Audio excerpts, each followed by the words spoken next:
Olá, seja muito bem-vindo. Meu nome é José Patrício e na videopalestra de hoje eu vou falar sobre NR3, embargo e interdição. Se alguém estiver precisando de algum serviço de saúde e segurança no trabalho, por favor, entrar em contato nos nossos canais de comunicação. Na minha visão, foi uma das melhores revisões que tiveram nas NRs foi essa, porque ela tirou o critério subjetivo e colocou o critério objetivo. Tirou da mão do auditor fiscal todo aquele poder para ele interpretar o que é grave e iminente risco. E ela fez a definição do que é grave e iminente risco, quais são os parâmetros técnicos para embargo e interdição. A reprodução, distribuição, exibição ou qualquer forma ou meio de utilização desta obra audiovisual não expressamente autorizada, sujeito ao infrator às penalidades da lei, especialmente prevista no 84 e 86 do Código Penal. Lei 9.610/1998. Essa norma ela teve a sua publicação em 78, depois ela sofreu uma atualização em 83, 2011 e 2019. Aqui está o sumário. Objetivo, definições, caracterização do grave e iminente risco, requisitos de embargo e interdição, disposições finais. Qual que é o objetivo dessa norma? O objetivo dessa norma é estabelecer diretrizes para a caracterização do grave e iminente risco e os requisitos técnicos objetivos de embargo e interdição. A adoção dos referidos requisitos técnicos visa a formação de decisões consistentes, proporcionais e transparentes. Então não tem muito para onde fugir, né? Então ela vai caracterizar o que é grave e iminente risco e ela vai colocar os critérios objetivos de embargo e interdição. Então não tem chororô.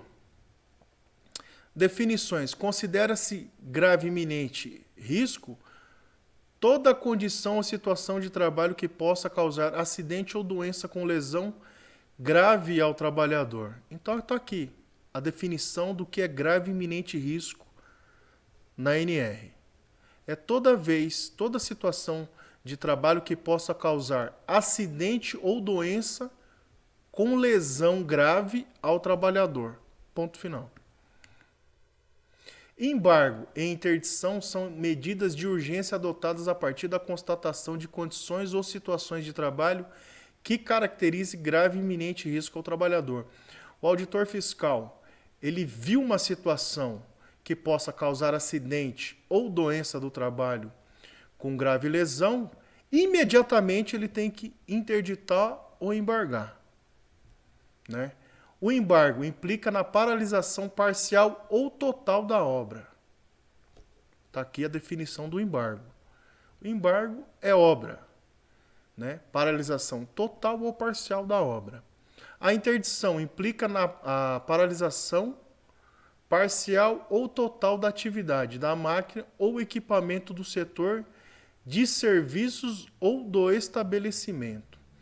Então a gente vê que o embargo é para a obra e a interdição é mais para a indústria, né? Tá bem definido aqui. Implica na paralisação parcial ou total da atividade da máquina ou equipamento do setor de serviço ou do estabelecimento. Não tem para onde fugir. Tá aqui, eles estão definindo. A NR3 ela define o que é embargo e o que é interdição. Então não tem o que interpretar.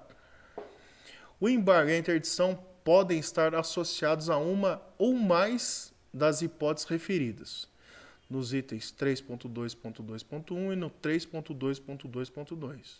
O auditor fiscal do trabalho deve adotar o embargo ou a interdição na menor unidade onde for constatada a situação de grave e eminente risco. O que acontece? Ele vai num setor ou vai numa obra, ele constata o grave e iminente risco, ele vai embargar aquela pequena unidade. Ele não precisa embargar a obra inteira, ele vai embargar aonde ele constatou a irregularidade.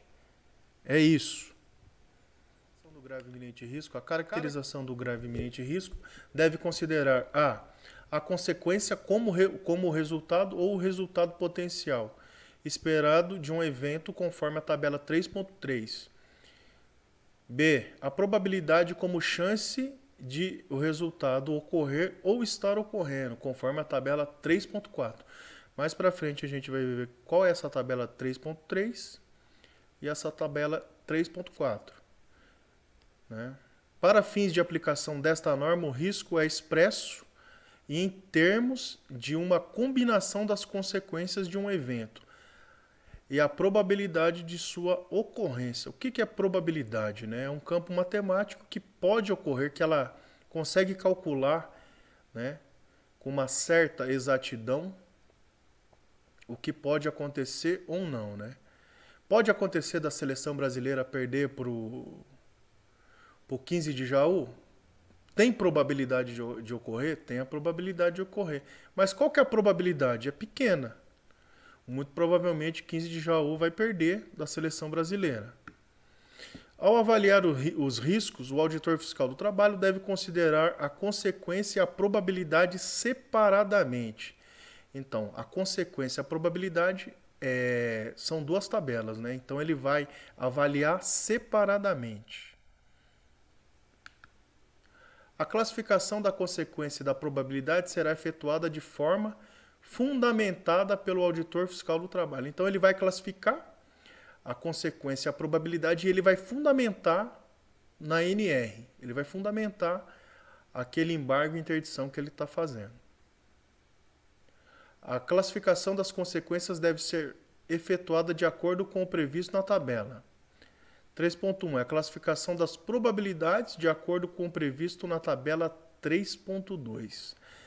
Essa tabela, mais para frente a gente vai ver a tabela 3.2. Essa é a tabela 3.1. Classificação das consequências. Morte, a consequência, né? Morte, princípio geral, pode levar a óbito imediato ou que venha a ocorrer posteriormente. Consequência severa, pode prejudicar a integridade física ou a saúde, provocando lesão ou sequela permanente. Significativa, pode prejudicar a integridade física e ou a saúde, provocando lesão que implique incapacidade temporária. Prazo superior a 15 dias.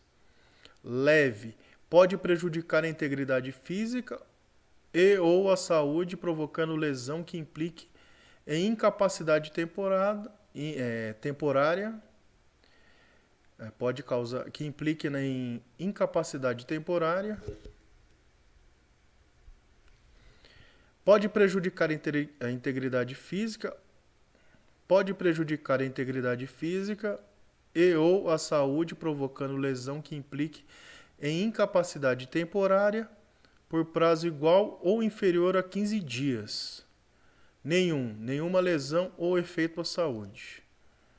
Se tem nenhum, muito provavelmente não vai embargar ou interditar. Aqui é a tabela 3.2, classificação das probabilidades. Essa tabela é das consequências. Tabela 3.1, classificação das consequências. E a tabela 3.2, classificação das probabilidades. A classificação tem a provável, que é medidas de prevenção inexistentes ou reconhecidamente inadequadas. Uma consequência esperada com grande probabilidade de que aconteça ou se realize. Possível. Medidas de prevenção apresentam desvios ou problemas significativos. Não há garantias de que as medidas sejam mantidas. Uma consequência talvez aconteça com a possibilidade de que se efetive concebível. Remota. Medidas de prevenção adequadas, mas com pequenos desvios, ainda que em funcionamento não há garantias de que sejam mantidas sempre ou a longo prazo. Uma consequência é um pouco provável que aconteça, quase improvável. Rara. Medidas de prevenção adequadas e com garantia de continuidade desta situação. Uma consequência não é esperada. Não é comum sua ocorrência extraordinária. Está dizendo o quê? Aqui eles estão classificando com critérios objetivos. Então não tem para onde correr. Provável, possível, remota e rara. Rara quase nunca vai acontecer. Provável, provavelmente vai acontecer. Na caracterização de grave e iminente risco ao trabalhador, o auditor fiscal do trabalho deverá estabelecer o excesso de risco por meio de comparação entre os riscos atual, situação encontrada, e o risco de referência, situação objetiva. O excesso de risco representa o quanto o risco atual, situação encontrada, está distante do risco de referência esperado após a adoção de medidas de prevenção, situação objetiva. O que acontece? Ele vai, na empresa, ele vai ter a situação encontrada e a situação objetiva, a situação ideal, a situação que era para ser, né? A situação que não tem risco que cause lesão ou acidente de trabalho. A tabela 3.3 deve ser utilizada pelo auditor fiscal do trabalho em caso de exposição individual ou de resíduo, números de potenciais vítimas expostas ao risco avaliado. Mais para frente a gente vai ver qual é essa tabela 3.3 e essa tabela 3.4. A tabela 3.4 deve ser utilizada para avaliação de situação, onde a exposição ao risco pode resultar em lesão ou adoecimento de diversas vítimas simultaneamente. Os descritores do excesso de risco são extremo, substancial, moderado, pequeno ou nenhum. Para estabelecer o excesso de risco, o auditor fiscal do trabalho deve seguir as seguintes etapas. Primeira etapa, avaliar o risco atual, decorrente das situações encontradas, levando em consideração as medidas de controle existentes, ou seja, o nível total de risco que se observa ou se considera existir na atividade, utilizando a classificação indicada nas colunas do lado esquerdo das tabelas 3.3 ou 3.4. Então, o que acontece? Ele vai avaliar os riscos de acordo com a tabela, né? Do lado esquerdo da tabela 3.3 ou 3.4. Então, tem uma tabela para ele avaliar os riscos da situação encontrada. Segunda etapa, estabelecer o risco de referência, ou seja, o nível de risco remanescente quando da implementação das medidas de prevenção necessárias utilizando a classificação nas linhas da parte inferior das tabelas 3.3 ou 3.4. Então ele vai estabelecer a situação objetiva, que é a situação ideal, e vai utilizar as tabelas 3.3 e 3.4, a parte inferior. Então você vê, é critério objetivo, está escrito o que ele vai avaliar. Qual o critério que ele está utilizando? Terceira etapa, determinar o excesso de risco por comparação entre o risco atual e o risco de referência, localizado na interseção entre os dois riscos na tabela 3.3 ou 3.4. Então ele vai, para fazer o excesso de risco, ele vai utilizar as tabelas e nisso ele vai cruzar os dados para ver qual que é o risco que foi avaliado, se é para interditar ou não. Para ambos os riscos, a atual e de referência, deve-se determinar consequência em primeiro lugar e em seguida a probabilidade da ocorrência, né? Para ambos os riscos atual e de referência, definidos na primeira e na segunda etapa, respectivamente, deve-se determinar a consequência em primeiro lugar e em seguida a probabilidade de consequência ocorrer. Então ele tem um roteiro, o auditor fiscal tem um roteiro que ele vai utilizar para caracterizar o embargo e a interdição.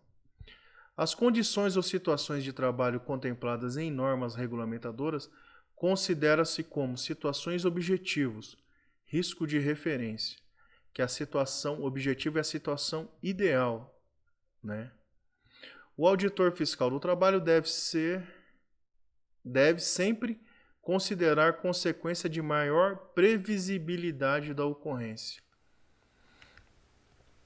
O auditor fiscal do trabalho deve sempre considerar a consequência de maior previsibilidade de ocorrência. Então ele vai lá, ele está avaliando qual é a consequência de maior previsibilidade que pode ocorrer. É essa que ele vai anotar. Agora, uma situação que muito possivelmente não possa ocorrer, ele vai descartar isso na hora que ele estiver avaliando o embargo à interdição. Requisitos de embargo e interdição. São passíveis de embargo ou interdição a obra, a atividade, a máquina ou equipamento, o setor de serviço estabelecido com a brevidade que a ocorrência exigir. Sempre que o auditor fiscal do trabalho constatar a existência de excesso de risco extremo, ele pode embargar ou interditar imediatamente, né? Quando tem um embargo ou interdição, ele faz a avaliação objetiva utilizando as tabelas que logo à frente a gente vai verificar, vai olhar. Ele tem que interditar ou embargar imediatamente, porque ele vai deixar uma pessoa sofrer um acidente, ele vai deixar uma pessoa adoecer, continuar adoecendo ali no local de trabalho? Evidente que não. A partir do momento que ele constatou, né, que tem a chance de ocorrência de acidente e de doença do trabalho, né, acidente com lesão ou doença do trabalho, ele vai embargar e interditar imediatamente.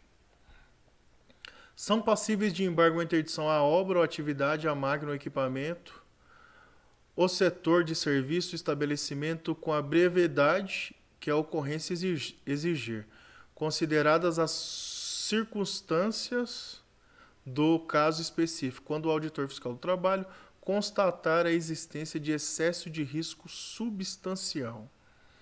Se ele constatar excesso de risco substancial, que a gente viu a classificação lá na tabela 3.1, também ele vai interditar ou embargar imediatamente. O auditor fiscal do trabalho deve considerar se a situação encontrada é passível de imediata adequação. Então ele vai no local e ele avalia, não, essa situação de risco ela pode ser mudada, a gente consegue mudar e trabalhando dessa maneira não vai sofrer acidente com lesão. E aí ele avalia e muda, o empregador vai e muda a situação. Assim, não descaracteriza o embargo e a interdição. Ele não precisa embargar ou interditar. Concluindo pela viabilidade de imediata adequação, o auditor fiscal determinará a necessidade de paralisação das atividades relacionadas à situação de risco e adoção imediata de medidas de prevenção e precauções para o saneamento do risco, que não gerem riscos adicionais. Ele vai lá, ele vê que a situação pode ser adequada, ele para imediatamente aquela situação, aquela atividade, adequa aquela atividade e aí pode continuar a trabalhar. Mas primeiro tem que adequar aquela atividade para não gerar riscos aos trabalhadores. Não são passíveis de embargo ou interdição as situações com avaliação de excesso de riscos moderados, pequenos ou nenhum. Então, se ele, mediante a tabela ele avaliar que, mediante as informações que ele colher, que o risco é moderado ou pequeno, ele não pode interditar. Ele só pode interditar se for risco extremo ou substancial. Aqui está a tabela 3.3, que a gente estava falando, que ele preenche, né? Ele preenche a tabela 3.1, 3.2, e aí ele faz aqui o cruzamento de dados, né? Que consequência leve, significativa, morte ou severa, né? Aí ele vê a situação é leve, a consequência é leve, significativa ou morte, aí ele tem que interditar, né, ou embargar. Aqui está o critério que ele utiliza. Aqui é a tabela 3.4, que também avalia a consequência e a possibilidade. Se ele avaliar que a situação é extrema ou substancial, é embargo e interdição. Disposições finais. A metodologia de avaliação qualitativa prevista nesta norma possui a finalidade específica de caracterização de situação de grave e iminente risco pelo auditor fiscal do trabalho. Não se constitui em metodologia padronizada para a gestão de riscos pelo empregador. Então, o que a norma está dizendo? Que essas tabelas que tem na NR3 é para caracterização de embargo ou interdição. Essas tabelas de avaliação de risco, ela não serve para sistema de gestão. Então, ela não serve para o PGR. Ela não serve. Está dizendo aqui, se você colocar no seu PGR, utilizar essa metodologia para caracterizar os riscos no seu PGR, você está errado. Não pode. Está aqui. Tá bem claro. Fica dispensado o uso da metodologia prevista nesta norma para imposição de medidas de embargo ou interdição quando constatada condição ou situação definida como grave e iminente risco nas normas regulamentadoras. O que acontece? Se você viu que o acidente vai ocorrer, se você viu que o acidente com lesão, tá lá bem específico, se tem probabilidade alta de acontecer um acidente com lesão, você não precisa fazer toda essa metodologia de analisar as tabelas, analisar a situação. Você vai lá e é embargo ou interdição. Né? Você não precisa caracterizar. Se está vendo que vai acontecer um acidente, mesma coisa, um trabalhador, exemplo, um trabalhador vai subir no andaime. O andaime ele não tem escada de acesso, ele não está estabilizado, a área da base dele é superior a 4 vezes, né, a área da base, a altura dele é superior a 4 vezes a área da base, e o trabalhador está trabalhando sem cinto de segurança, muito provavelmente ele vai cair.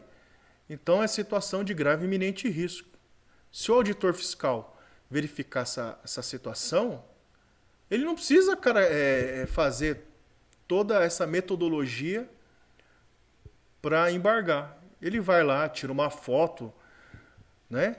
E já não tem como, né, não caracterizar. Né? É isso que está dizendo. Fica dispensado, porque o acidente vai ocorrer. Então, até ele fazer toda essa metodologia, o acidente já ocorreu. O embargo e a interdição são medidas de proteção emergencial à segurança e saúde do trabalhador, não se caracterizando como medidas punitivas. As NRs, elas têm por característica não punir o empregador, né?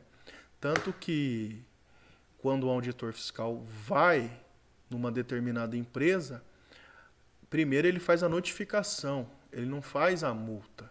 Ele dá prazo para as empresas se adequarem, porque é um caráter muito mais educativo do que punitivo. Aí, a partir da segunda visita, ele fez a notificação, aí ele vai ver aquela situação de novo. Se aquela situação continuar, aí é multa. Né? Nas condições ou situações de trabalho em que não haja previsão normativa da situação objetivo, que é a situação ideal, o auditor fiscal deverá incluir na fundamentação os critérios técnicos utilizados para determinação da situação objetivo, que é a situação ideal. Por exemplo, ele embargou uma obra ou interditou. Que é aquela coisa que a gente estava falando. Se ele está vendo que vai acontecer o acidente, ele não precisa fazer a metodologia, então, mas ele precisa fundamentar. Ele vai fazer o embargo, a interdição, mas ele vai fundamentar qual que é o critério objetivo que ele fundamentou o embargo e a interdição. A imposição de embargo ou interdição não elide. Elide quer dizer não elimina, né, a lavratura de autos de infração por descumprimento das normas de segurança e saúde no trabalho ou dos demais dispositivos da legislação trabalhista relacionados à situação analisada. Então, a empresa ela pode ser embargada ou interditada, mesmo assim, ela pode sofrer o auto de infração, ela pode sofrer uma multa, né? Aí, o que acontece? É uma dupla punição, né? Uma que ela foi embargada e a outra que ela pode pagar a multa por eventuais descumprimentos das normas de segurança e saúde no trabalho. Durante a vigência de um embargo ou interdição, pode ser desenvolvidas atividades necessárias à correção da situação de grave e iminente risco, desde que garantidas as condições de segurança e saúde aos trabalhadores envolvidos. Por exemplo, ele embargou e interditou um setor de uma obra ou de uma empresa. A empresa ela pode continuar trabalhando, menos aquele setor embargado ou interditado, né? Os outros trabalhadores não foi caracterizado risco grave e iminente, então eles podem continuar a trabalhar, mas aquele setor está embargado ou interditado. Durante a paralisação do serviço em decorrência da interdição ou do embargo, os trabalhadores receberão os salários como se estivessem em efetivo exercício. Aquele setor que foi embargado ou interditado, aqueles trabalhadores que trabalham ali, naquele setor, em determinado setor, vai continuar recebendo o salário como se estivesse trabalhando. Normal. Enfim, se alguém quiser entrar em contato, aqui estão nossos canais de comunicação. Muito obrigado por acompanhar esse vídeo até o final e até o próximo.